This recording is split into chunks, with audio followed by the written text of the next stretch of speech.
Principā viss laiks, gan manā galvā, gan principā manā darbā ir saistīts ar dziedāšanu. Kopā, protams, arī.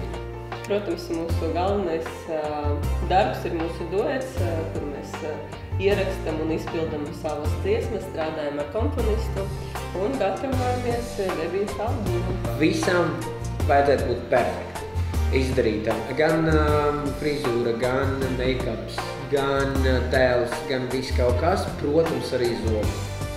Man ir tāds neliels problēmas, ka gudrīgi zobi, viņi grib izstumt, bet viņiem nav kuli. Jā, es esmu pamanījusi, ka Aleks dažreiz kaut kā varbūt neapzināti, vai nu viņš to nekontrolē, bet pievēra nedaudz mutī smaidot, jā, kad viņš smējās. Tev arī ir dažādas sejas izteiksmes, ka tu varbūt ne ar roku, bet kaut kā, jā, tā kā tu mēģini ar lūpām kaut kā nerādīt zobus.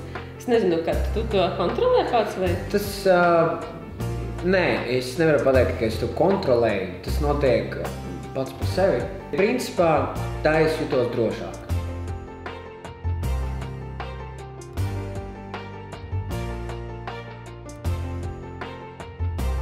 Uz cik gadiem tas visi ir tie vienīgi? Dažkārt, kas ir gadi mierīgi. Ja cilvēki staigā ilgāk, viņi bilst tā kā savies zobi.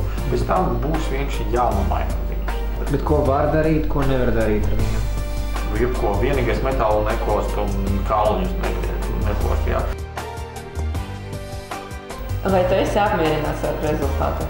Absolūti jā, jo ar manu ārstu bija superīgs un tiešām ļoti labs kontakts kā ar ārstu un kā ar cilvēku. Es domāju, ka es tagad smaidu visu laiku.